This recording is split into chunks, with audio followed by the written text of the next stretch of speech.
Bonjour à tous, aujourd'hui nous allons corriger les exercices que je vous avais donnés sur Python et on commence directement par l'exercice numéro 1. Alors dans l'exercice numéro 1, on nous donne cet algorithme-là que vous voyez. On va donc commencer un peu par le définir. Je vais un peu vous expliquer comment il fonctionne. Donc on a cette première ligne-là. Ça, c'est la définition d'une fonction.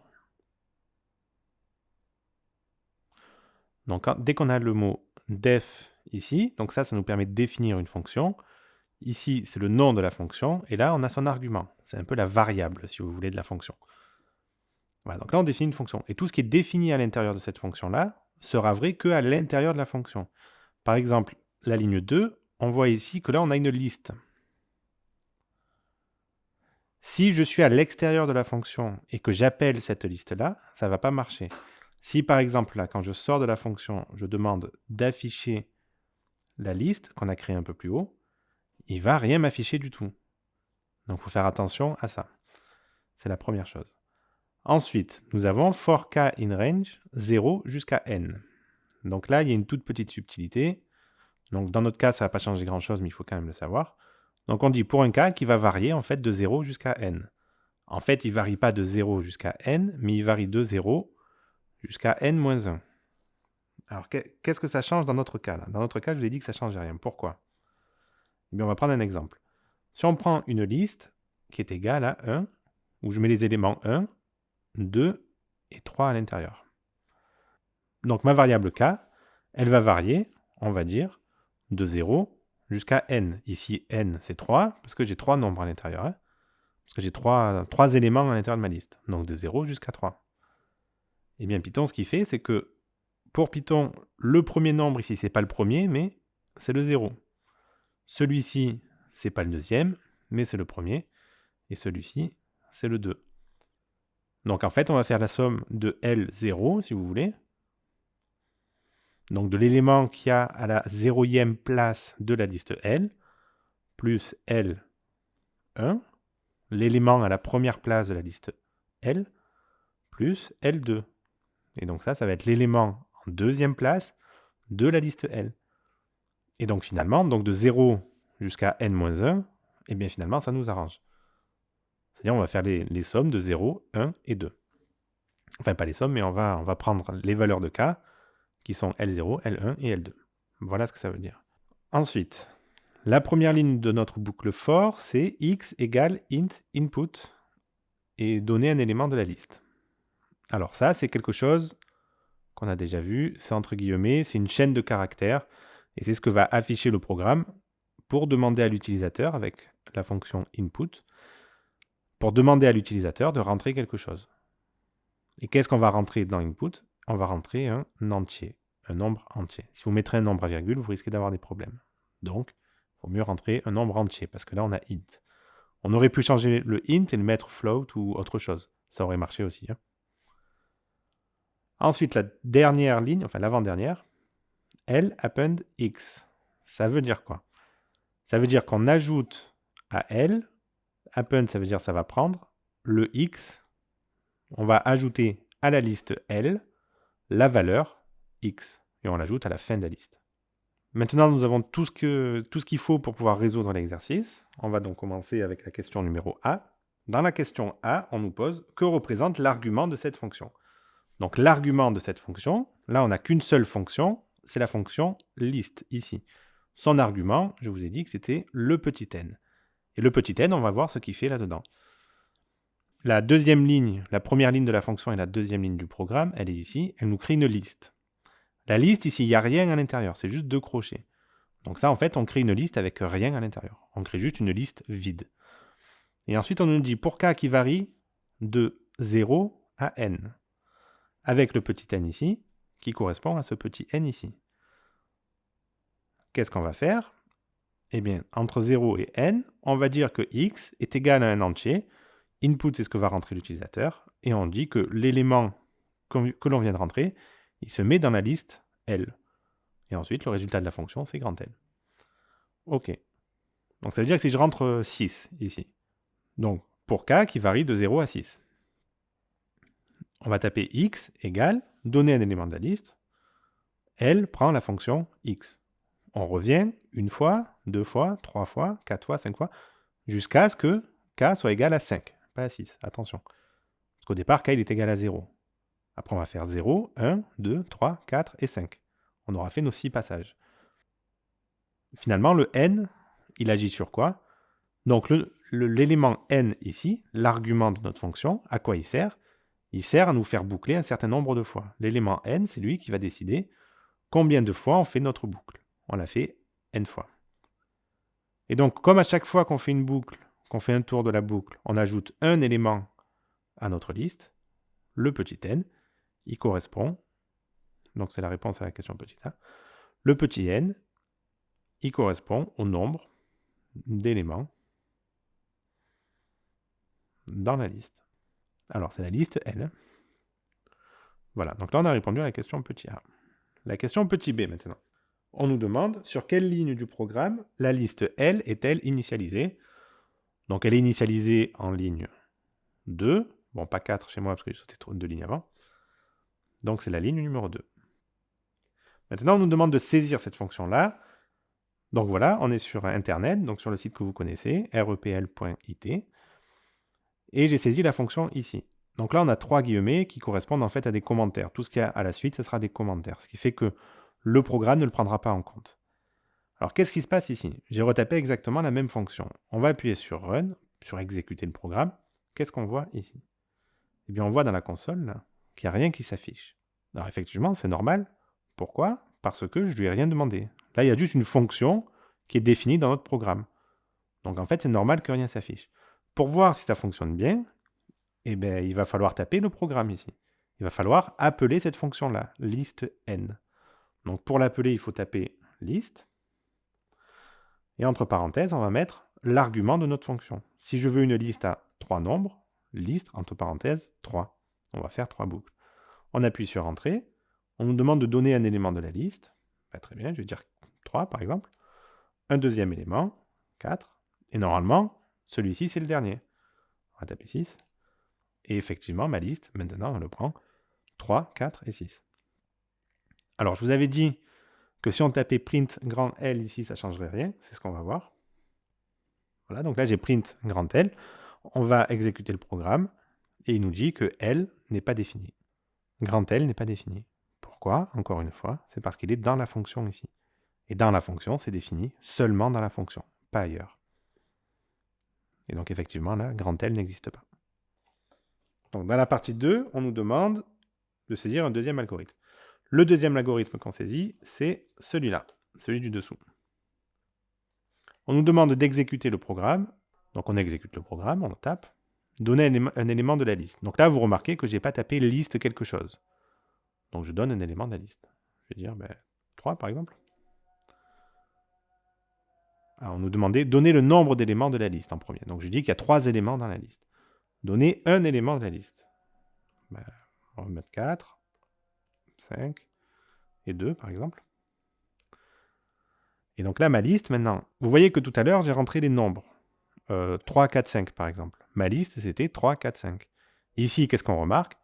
Eh bien, on remarque que les nombres sont rangés dans l'ordre croissant, du plus petit au plus grand. Voilà, donc nous avons quelque chose comme ça, un programme à peu près complet. Donc, qu'est-ce qu'on nous dit ici? Donc ça, c'est la première partie, c'est la fonction que nous avons définie ensemble. Donc ça, normalement, il ne devrait pas avoir de problème. La première liste ici. La première fonction ici, on l'a déjà décrite, donc on ne va pas la redécrire. On nous demande de taper ça à la suite. Donc c'est ce qu'on a fait, on a vu que ça nous rangeait les nombres dans l'ordre croissant. Donc qu'est-ce que ça fait exactement? Eh bien déjà, pour exécuter la première fonction ici, celle-ci. Pour taper cette première fonction, on a vu qu'on devait taper dans la console, liste, et comme argument, le nombre d'éléments qu'on voulait dans la liste. Donc liste 6 par exemple. Et là, on devait après taper les 6 éléments de la liste. Ici, qu'est-ce qu'on voit? On voit qu'on nous demande une variable n qui est égale à un entier, et l'entier il est déterminé par l'utilisateur. Donc il y a ça qui s'affiche dans la console pour que l'utilisateur puisse comprendre de quoi il s'agit, qu'est-ce qu'il doit rentrer. Et ensuite, dès la deuxième ligne du deuxième programme, on dit que grand M est égal à la liste, entre parenthèses, grand N. Ça veut dire quoi? Ça veut dire qu'on va stocker dans la variable M, ici, dans la variable M, on va stocker le résultat de la fonction liste, entre parenthèses, grand N. Donc dans grand N, qu'est-ce qu'on va rentrer en fait? On va rentrer le nombre d'éléments. Pourquoi? Parce qu'après on fait liste grand N. Et ce grand N-là, c'est l'utilisateur qui le choisit. Donc si dans ce grand N-là, je mets 6, ça va faire comme si je tapais cette chose-là dans la console. Ça va appeler la fonction list avec 6 éléments à l'intérieur. Donc for k in range de 0 jusqu'à 6. Et donc il va faire 6 fois la boucle ici. Et s'il fait 6 fois la boucle, il y a 6 éléments à l'intérieur. Ce petit 15, la ligne 15 ici, elle nous sert à ranger dans l'ordre croissant les éléments qui sont dans la liste grand M. Oui, parce qu'en fait ici, alors grand M, c'est une liste. Pourquoi? Parce que ce qu'on retourne ici, c'est une liste. Donc grand M, ça sera aussi une liste. Et donc ça fait quoi? Ça va ranger dans l'ordre croissant. Et ça range dans l'ordre croissant quoi? La liste, grand L en fait. La liste L qui sera égale à la liste M, c'est la même chose. L, je vais mettre qui est égal à la liste grand M. Et la dernière question, c'est en quoi, dans quel calcul statistique, cette fonction-là, donc de ranger dans l'ordre croissant, ça peut nous aider. Donc ça peut nous aider dans le calcul de la médiane, effectivement, parce qu'il faut ranger les éléments dans l'ordre croissant. Et ça peut nous aider aussi dans les quartiles, parce qu'il faut aussi ranger les éléments dans l'ordre croissant pour trouver les quartiles et la médiane. Et donc, nous avons terminé l'exercice. Et on passe directement à l'exercice numéro 2. On nous dit que ce programme-là renvoie la somme des éléments d'une liste. Ok, donc on va voir un peu comment ça fonctionne. Donc def somme, donc on voit déjà que ici, ça c'est le nom de la fonction, ça c'est pour définir une fonction, et ça c'est l'argument de la fonction, l'argument grand L. On nous dit L égale len, entre parenthèses, grand L. Donc ça, en fait, ça nous renvoie, c'est une fonction de Python qui renvoie la longueur, le nombre d'éléments, si vous voulez, qu'il y a dans la liste grand L. Donc quand on va taper notre fonction sur Python, il va falloir ici, dans grand L, mettre une liste. C'est-à-dire que soit vous créez une variable qui s'appelle x, b, v, n'importe quoi, et vous dites que c'est égal à une liste, par exemple 1,2,4,8 par exemple, et après vous appelez la fonction somme entre parenthèses grand X, et donc là vous allez obtenir la somme de tout ça, de 1 plus 2 plus 4 plus 8, soit vous dites directement, vous appelez somme, alors attention, il n'y a pas de majuscule, hein. S'il n'y a pas de majuscule ici, il n'y a pas de majuscule quand j'appelle la fonction. Hein. La somme de quoi? Et vous pouvez créer votre liste directement dedans. 1, 3, 6, 7, 9, etc., etc. Et donc ça va exécuter la fonction, et on va considérer que ça, c'est une liste, quoi. Une liste qui n'a pas de nom. Et Python, lui, va comprendre directement que ça, c'est une liste. Et donc, il va associer ça à une liste, et il va faire tout ce qu'il faut dans la petite partie du programme. Là. Ensuite, qu'est-ce qu'on voit? S égale 0. Bon, ça, on affecte la valeur 0 à une variable S, ok. Et après, on nous dit for k in range 0 jusqu'à n. Donc, c'est pas n, mais n-1. Attention, ça ne change pas ça. Et on nous dit que S est égal à S plus L entre parenthèses K. Enfin, entre crochets K. Donc, si je tape L entre crochets K, qu'est-ce que Python va me sortir? Si je lui demande d'imprimer cette valeur-là. Donc, on voit que K, lui, va varier de 0 jusqu'à n-1. C'est les valeurs que va prendre notre K. Donc, si je tape L0 dans un algorithme Python, il va me sortir le premier élément de la liste. De quelle liste? De la liste grand L. Si je tape L8 dans Python, ça va me sortir le 9e élément. Alors, il y a toujours 1 de retard étant donné que le 0, il compte comme le premier élément. Et le L8, du coup, il va sortir le 9e élément de la liste. Toujours la liste grand L. La liste grand L, elle est ici. Donc ça, il faut bien le savoir. Donc en fait, qu'est-ce qu'il fait ici? Eh bien, effectivement, il va faire la somme du premier élément, du deuxième élément, du troisième élément, jusqu'à n, jusqu'à l'élément que vous auriez choisi ici. Si je rentre 10, il va faire la somme des 10 éléments que j'ai mis dans la liste. Il nous retourne cette somme petit s. Donc on nous demande en question A que représente dans ce programme la variable n. La variable n, elle va représenter le nombre d'éléments qu'il y a dans la liste, ici. Donc ça, c'est la réponse à la question A. Et on nous demande de saisir la fonction avec une liste en particulier. Donc ça, on va se retrouver dans l'éditeur de code juste après. Voilà, donc là, on est dans l'éditeur de code et j'ai tapé cette fonction-là. On nous demande de rentrer la liste avec les nombres suivants dedans. Donc là, comme je vous ai dit, vous avez plusieurs solutions pour pouvoir faire ça. Soit on crée une liste avant, qui s'appelle L, V ou ce qu'on veut, ça ne change rien. Donc là, je vais l'appeler S, par exemple. Égal. Pour définir la liste, il faut qu'il y ait un crochet. Donc je tape le crochet. Et ensuite, je mets les éléments de la liste. Voilà, donc on nous demande de taper une liste et de regarder ce que nous donne le résultat. Donc 2, 5, 5.1. Alors faites très attention. Je mets bien 5.1 et pas 5,1. Si je mets 5,1, Python, il va comprendre que c'est 5 et 1. Il va comprendre que c'est deux éléments. Ce n'est pas un nombre décimal. Donc il faut bien mettre point et pas virgule. Quand on veut mettre un nombre décimal. Vous voyez qu'ici, la virgule, c'est la séparation. Donc là, j'exécute mon programme. Qu'est-ce qui se passe? Eh bien, il ne se passe rien du tout. Pourquoi? Parce que je ne lui ai rien demandé d'afficher. Si je veux afficher la somme des éléments de ma liste S, il faut que j'appelle ma fonction somme de quoi? Pas de L, mais de S. Donc là, je vais taper somme. La somme de quoi?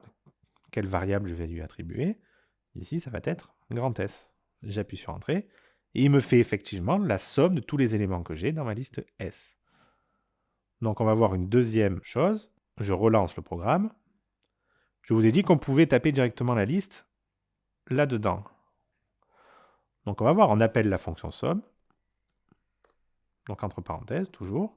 Et à l'intérieur de ça, qu'est-ce qu'on met? On met notre liste. Et on va voir si ça nous sort le même résultat. Effectivement, ça nous sort le même résultat. Voilà. Ensuite, on nous donne ce programme-là. On nous dit que ce programme-là, c'est une fonction moyenne. Donc, il nous faut deux listes, une qui va correspondre aux valeurs de la liste et une deuxième qui va correspondre aux effectifs.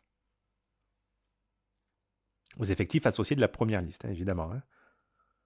Et on nous dit que cette fonction-là renvoie la moyenne. Donc, on va voir un tout petit peu comment ça fonctionne.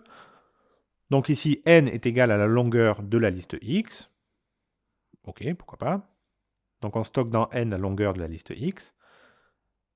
La longueur de la liste x, ça sera égal à la longueur de la liste E. Alors je dis longueur, mais c'est le nombre d'éléments dans la liste x qui est égal au nombre d'éléments dans la liste E. Parce que si je fais un tableau de valeurs, là je mets mes valeurs et là mes effectifs. Si j'ai 6, c'est que là j'ai 8. 9, 3, je ne sais pas, 8, 7, 1 et 2. Si j'ai un effectif ici, j'aurai forcément une valeur qui est associée. D'accord? De même, si j'ai un effectif là, j'ai forcément une valeur qui est associée. J'ai 0, 2 par exemple. Bon là j'ai mis 2, 8, c'est pas correct. Ok, ensuite ici on initialise une variable. On dit que p est égal à 0. Maintenant on rentre dans une boucle, for k in range de 0 à n, attention, de 0 à n-1, et on nous dit que p est égal à la valeur précédente de p plus x de k multiplié par e de k. Alors cette valeur-là, c'est ce qui va être peut-être le plus compliqué. Donc x de k multiplié par e de k. Que va faire notre algorithme ici? Ben, il va prendre, donc ça, c'est l'élément 0 de la liste. Ça, c'est l'élément 1. Ça, c'est l'élément 2. Ça, c'est l'élément 3. Celui-ci, c'est le 4. Et celui-ci, c'est le 5. Donc quand k égale 0, qu'est-ce qu'il va faire? Il va prendre x0, c'est-à-dire la première valeur. Il va prendre cette valeur-là.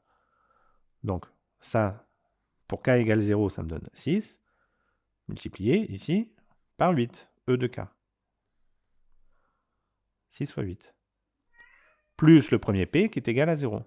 Plus p, celui-ci, est égal à 0. Donc le premier p est égal à 0. Donc la p, à la première boucle ici, on trouve un p qui est égal à 48. 6 fois 8. D'accord? Maintenant, k va être égal à 1. Donc on va prendre le premier élément de la liste. On va être dans ce cas-là. Donc on va faire 9, donc p, plus 9 fois 3.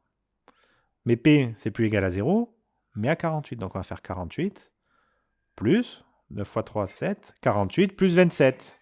Et donc ça va être stocké dans notre nouvelle variable p. Donc p au deuxième passage de notre boucle sera égal à 75.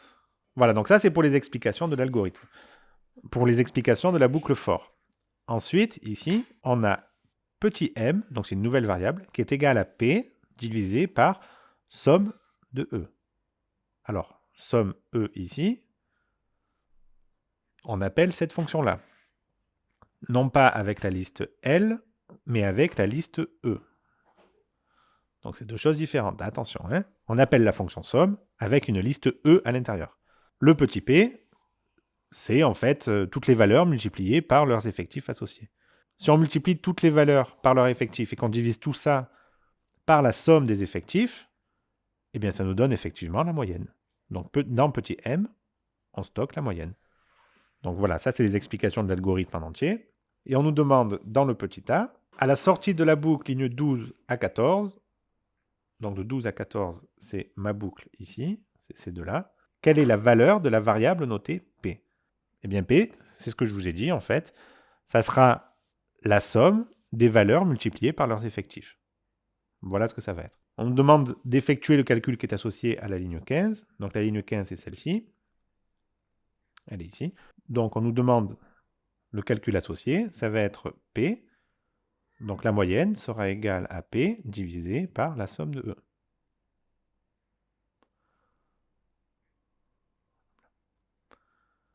Ce calcul-là, c'est la somme des valeurs divisée par l'effectif total. Voilà, donc là on a notre moyenne en fait. Hein. Le calcul en petit m, il effectue le calcul de la moyenne, tout simplement. Et donc ça effectue quoi comme calcul concrètement? Si je veux marquer quelque chose, ça va être x0 multiplié par E0 plus x1 multiplié par E1 plus, donc xk, enfin xn plutôt, plus xn multiplié par En. Le tout divisé par E0, E1, E2, enfin E0 plus E1 plus E2 plus jusqu'à En. Et donc ça, effectivement, c'est bien le calcul de la moyenne. Hein. Dans la dernière partie de l'exercice, on nous demande de taper, de faire la moyenne de ça avec l'algorithme Python.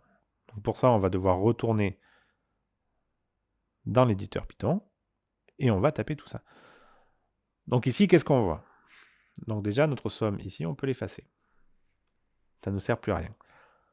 On voit qu'on a une première fonction ici qui s'appelle somme de L, okay, qui nous détermine la somme, donc ça on l'a vu précédemment. Et ici. Donc dans le tableau qu'il y avait tout à l'heure, X, ça correspondait aux effectifs, aux valeurs. X, ça correspondait aux valeurs, non pas aux effectifs. Et E, ça correspondait aux effectifs. Alors faites très attention ici. Je vais même remplacer le X ici par valeur, pour pas qu'on se trompe. Donc grand V égale ça, et là c'est le E pour effectif. Et comment on tape ça dans Python? Eh bien il faut appeler, donc déjà on va lancer le programme. Voilà. Déjà il faut appeler notre fonction moyenne, donc on l'appelle dans la console ici. La moyenne. De quoi? La liste qui contient les valeurs et la liste qui contient les effectifs. La liste qui contient les valeurs chez moi, c'est le grand V ici, donc grand V. Et la liste qui contient les effectifs, c'est grand E. Et donc, on appuie sur Entrée et ça nous donne une moyenne. Donc ça nous donne une moyenne arrondie. Hein. Une fois que vous avez fait ça, ben, l'exercice est terminé.